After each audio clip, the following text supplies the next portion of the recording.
സഹയാത്രികൻ്റെ പുതിയൊരു വീഡിയോയിലേക്ക് ഏവർക്കും സ്വാഗതം. ധനുഷ്കോടി റോഡ് ട്രിപ്പിൻ്റെ 4ാമത്തെ എപ്പിസോഡാണിത്. യാത്രയുടെ പൂർണ്ണതയ്ക്കായി ആദ്യത്തെ 3 എപ്പിസോഡുകൾ കണ്ടതിന് ശേഷം ഈ എപ്പിസോഡ് കാണുന്നതാവും ഉചിതം. ശ്രീലങ്കയിലെ തലൈമന്നാറിൽ നിന്നും 29 കിലോമീറ്റർ പടിഞ്ഞാറായി സ്ഥിതി ചെയ്യുന്ന ധനുഷ്കോടി ഉപേക്ഷിക്കപ്പെട്ട നഗരമാണെങ്കിലും ഇന്നും ഹൈന്ദവ വിശ്വാസികളുടെ പുണ്യനഗരിയാണ്.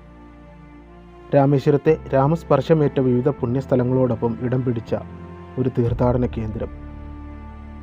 പിൽക്കാലത്ത് തമിഴ്നാട്ടിലെ തന്നെ ഏറ്റവും തിരക്കേറിയ തുറമുഖ നഗരമാകേണ്ടിയിരുന്ന ധനുഷ്കോടി എങ്ങനെ പ്രേത നഗരമായി?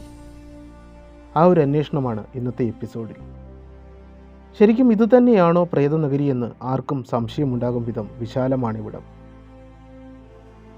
1964 ഡിസംബറിൽ പെയ്തിറങ്ങിയ ഒരു പേമാരിയും സംഹാര താണ്ഡവമാടിയ ഒരു ചുഴലിക്കാറ്റും ആ തുറമുഖ നഗരിയുടെ വികസന കുതിപ്പിനുമേൽ ചുവപ്പ് നാട കെട്ടി. പ്രകൃതിക്ഷോഭം നീണ്ടു നിവർന്നു കിടന്ന പാമ്പൻ പാലത്തെയും ആ തുറമുഖ നഗരിയെയും കടലിൽ മുക്കി. ആയിരക്കണക്കിന് മനുഷ്യരുടെ അധ്വാനങ്ങളും പ്രാർത്ഥനകളും സ്വപ്നങ്ങളും നിലംപരിശാകാൻ നിമിഷങ്ങൾ മാത്രമാണ് എടുത്തത്.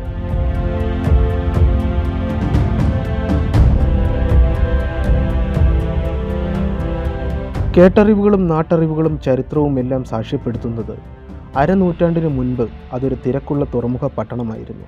ആ കാലത്ത് തന്നെ സ്കൂളും പോസ്റ്റ് ഓഫീസും പള്ളിയും കസ്റ്റംസ് ഓഫീസും ക്ഷേത്രവും റെയിൽവേ സ്റ്റേഷനും എല്ലാം അവിടെ പ്രവർത്തിച്ചിരുന്നു.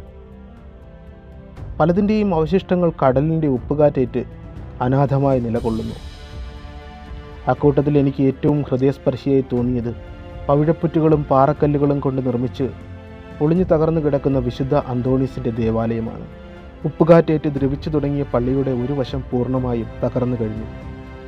വിശുദ്ധ ബലിയർപ്പിക്കാൻ ആരും എത്തിച്ചേരാതെ അനാഥമായി കിടക്കുന്ന ദേവാലയത്തിൻ്റെ അൾത്താര മാത്രം ഒരു മഹാദുരന്തത്തിൻ്റെ മുഖസാക്ഷിയായി ഇന്നും നശിക്കാതെ കിടക്കുന്നു.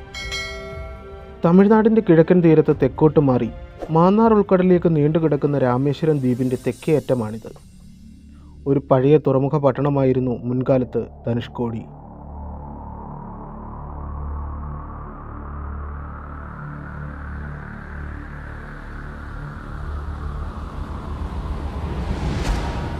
ഇവിടെ നിന്നും രാമേശ്വരം പട്ടണത്തിലേക്ക് 18 കിലോമീറ്റർ ദൂരമുണ്ട്. വൻകരയുമായി ഈ ദ്വീപിനെ ബന്ധിപ്പിക്കുന്നത് പാമ്പൻ പാലമാണ്. ബ്രിട്ടീഷ് ഭരണകാലത്ത് ഇന്ത്യയും ശ്രീലങ്കയും തമ്മിലുണ്ടായിരുന്ന കപ്പൽ ഗതാഗതത്തിലെ ഒരു പ്രധാന കണ്ണിയായിരുന്നു ഈ ചെറിയ തുറമുഖം.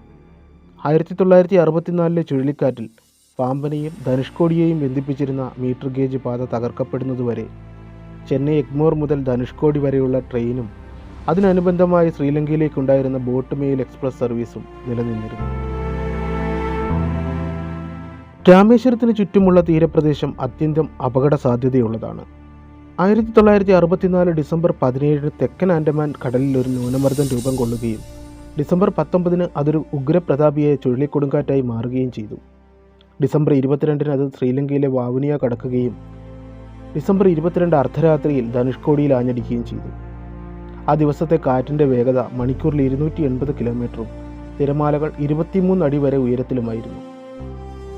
അന്നത്തെ കണക്കനുസരിച്ച് ഏകദേശം 1800 പേർ മരിക്കുകയും സ്റ്റേഷനിലേക്ക് എത്തിക്കൊണ്ടിരുന്ന പാമ്പൻ ധനുഷ്കോടി പാസഞ്ചർ ട്രെയിനും അതിലെ 115 യാത്രക്കാരും ഒലിച്ചു പോവുകയും ചെയ്തു.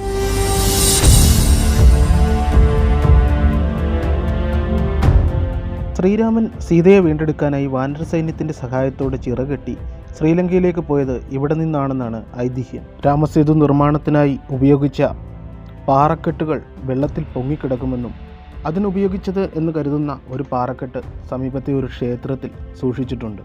ഒറ്റനോട്ടത്തിൽ പാറയെന്ന് തോന്നുമെങ്കിലും അതൊരു പവിഴപ്പുറ്റിൻ്റെ ഭാഗമാണ്. അതുകൊണ്ടാണ് അത് വെള്ളത്തിലങ്ങനെ പൊങ്ങിക്കിടക്കുന്നത്. ഇന്നത്തെ ഏത് തമിഴ് പട്ടണങ്ങളെയും വെല്ലുന്ന പട്ടണമായിരുന്നു ധനുഷ്കോടി. ആ അപകടം നടന്നില്ലായിരുന്നുവെങ്കിൽ ഇന്ത്യക്ക് തലയുയർത്താൻ ധനുഷ്കോടി എന്ന ആധുനിക നഗരം നിലനിന്നേനെ. ഇന്ന് പ്രേത നഗരത്തെ പോലെ പോയ കാലത്തിൻ്റെ അസ്ഥിപഞ്ജരങ്ങൾ ബാക്കി വെച്ചത് പൊള്ളുന്ന വെയിലും നമ്മെ ഒരു ഗതകാല സ്മരണയിലേക്ക് കൂട്ടിക്കൊണ്ടുപോകുവാൻ ഇതൊക്കെ മതിയാകും എന്ന നിലയിലാണ്.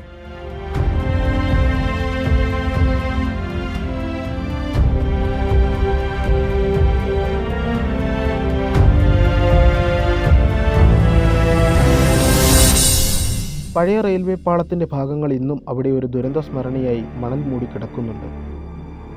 കടലിൽ യാത്ര അവസാനിപ്പിച്ച ഒരു തീവണ്ടി അവസാനമായി സഞ്ചരിച്ചത് ഈ ട്രാക്കിലൂടെയായിരുന്നു.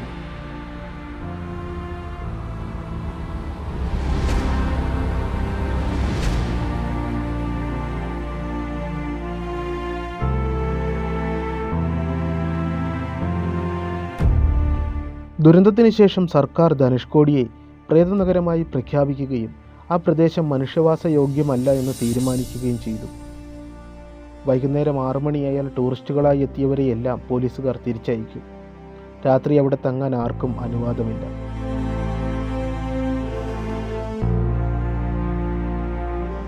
ദുരന്തം ബാക്കി വെച്ച അവശിഷ്ടങ്ങൾ പ്രേതങ്ങളെപ്പോലെ തലയുയർത്തി നിൽക്കുന്ന ശ്മശാന ഭൂമിയാണ് ഇന്ന് ധനുഷ്കോടി.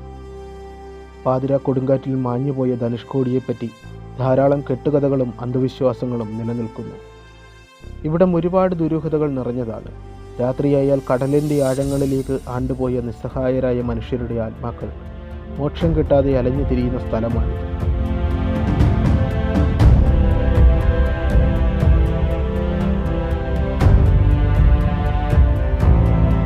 ദുരന്ത കാലയളവിന് ശേഷം ധനുഷ്കോടി ദേശീയ ശ്രദ്ധയെ ആകർഷിക്കുന്നത് തമിഴ് പുലികളിലൂടെയാണ്. അവർക്ക് ഈ ഭാഗത്തുള്ള പിന്തുണ അതിശക്തമായിരുന്നതിനാൽ ഇവിടെ നിന്നും പെട്രോളും മരുന്നുകളും അവർക്ക് വേണ്ടി കടത്തുമായിരുന്നത്രേ. അതിനാൽ തന്നെ ധനുഷ്കോടിയെ ചുറ്റിപ്പറ്റിയുള്ള അന്ധവിശ്വാസങ്ങൾ നിലനിൽക്കേണ്ടതും പ്രചരിക്കേണ്ടതും ഒരാവശ്യമായി വന്നിട്ടുണ്ടാകണം.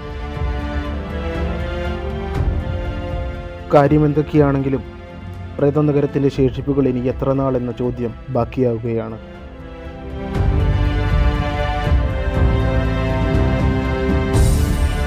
ധനുഷ്കോടിയിൽ ഇനിയും ഒരുപാട് സ്ഥലങ്ങൾ കാണുവാനുണ്ട്. ഞങ്ങളിവിടെ നിന്നും തൽക്കാലം യാത്ര തിരിക്കുകയാണ്. അടുത്ത ഒരു എപ്പിസോഡുമായി നിങ്ങളിലേക്ക് എത്തുന്നത് വരേക്കും നന്ദി.